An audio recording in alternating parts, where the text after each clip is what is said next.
So welcome back to my channel. This is Gamer Dom, and my old mucker Shoot and Scoot comes up with some really wacky ideas every so often. His latest one is that this thing, the VK3001D, the German Tier 6 medium tank, is better than a Cromwell. Now let that sink in for a minute. So the Cromwell B, widely regarded, I think, apart from the Shoot, as being the best tier for tier medium tank in the game, and firm favourite of things like strongholds. You don't see it quite as often as you used to, but sort of packs of Cromwells operating in platoons can be absolutely devastating. But Shoot's having none of that. He says the VK is a better all-round tank, better at brawling and better at sniping than a Cromwell. And it's difficult to argue too strongly. He maintains an incredibly good win rate in this tank, well over 90%, which is just ridiculous. And I think he's already got 2 marks of excellence on this thing. Go for the ram. That's something Cromwell can't do so well.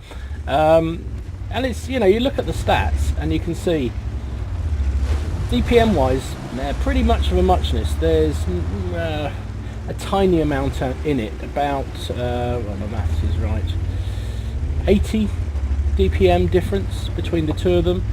The VK gets a better penetration with its standard rounds by 5mm. Damage is identical. Rate of fire, the Cromwells have it slightly, only 15.38 versus 14.29. But where the VK wins out very much is in shell velocity. Considerably faster shell. The standard AP round has 925 as opposed to the Cromwell's 785. Now why that's important is from long range shooting. The lead you need to give on a shell is so much less on a high velocity shell. It means you can aim much more honestly, like you're going to see here against this leopard. Bang. This is extreme range, that leopard, and he takes him down with 2 beautiful shots. So, you know, that way your velocity is really, really important. The shell gets there much quicker. Aim time is almost identical, 2.3. Well, it is identical in both tanks, but dispersion is also slightly better in the VK, 0.35 as opposed to 0.36. Gun depression, identical. Traverse speed, the turret is slightly quicker on the Cromwell as opposed to the Cromwell B. But, you know, otherwise pretty much the same. Now the Cromwells do have it in terms of mobility, but the VK's no slouch. The VK does 60 and a 20 in reverse, whereas the Cromwells are 64 and 20. So 4 miles an hour, or 4 kph faster, which is not too bad. Power to weight, likewise, the Cromwells are a little bit faster, but again, the VK is not a slouch. 21.15 is pretty good, as opposed to 23.19. Ground resistances, the Cromwells definitely have it. The VK suffers very much compared to the Cromwells in terms of ground resistances. And when you get to the armour, we've seen Shoot bounce a shell already in this.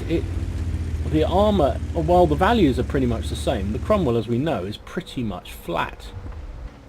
VK has lovely angles, and that means you bounce more shells. Look at that. Look at that shot. Long range shell. We're firing at, well, 350 meters, something like that. IS can't even see us, and he's just wrecking him. Look at the shell whizzing out there. Fortunately, he's got through there into the dead ground. So Shoot says, I'll just knock down the building then. Fair enough. And now he's got the side of the turret. Can he finish him off? Ooh, nice. Nice high roll there. 140. And again. This VK, you almost feel sorry for him. Look at him. He never ever saw Shoot. And that's what he says, is that, could you see a Cromwell doing that with efficiency? He pretty much hit every shell he fired. Now, admittedly, he has got a decent crew in this tank, so caveat, but it's got bouncy armour. It's got a really good high velocity shell, which is very, very accurate. The armour on it is actually, well, the hull armour is weaker than the Cromwell, but because of that angling, it's pretty darn good. I mean, look at that slopiness. You don't see that in your Cromwell. Much flatter. View range also, this has 10 extra meters. So it's difficult to argue, and certainly when there's a game like this where he's just demonstrated its up close and dirty tactics plus its range firing, it's kind of tough to say. Now, I'm ashamed to say, and it disgusted him hugely last night when we were talking about this, is I've never played this. I've never unlocked this tank, so I have no experience of playing it, but I'd love to know what you guys think. Anybody out there a VK fan, or is it Cromwell all the way? And look at that, Shafi just drowned himself. What a twat. So there you go. Only a first class, so clearly people are playing this tank really, really well, because that was a pretty darn good game. Far for effect. Got us cheeky brothers in arms at the end there, just platooning up with somebody just to get the badge, and high caliber. Of course, finished up, top of the team, 2,157 damage, 3 kills, 922 base XP. Fired 20 shots, hit with 15, penned with 14. For that 2,100 damage. He took 1 hit himself, which did penetrate him. Didn't he block one as well? I thought he did. Oh well, never mind. Whatever. 38,000 credits. He did get a fine for hitting one of his friends, and for costs of firing a little bit of premium. 19,000 profit at the end of it. With the ×3, it was obviously ×3 weekend when this game happened, and running some personal reserves, he got a whopping 5,532 crew XP. So there you go. The VK3001D. Is shoot mad? Is this thing as good as a Cromwell? I shall let you all decide in the chats down below. Enjoy. Hope you enjoyed the game. If you did, please give it a like and subscribe to the channel if you haven't already done so. In the meantime, enjoy your games, have fun, try not to take it too seriously, and I will see you again soon. This is Gamer Dom, signing out.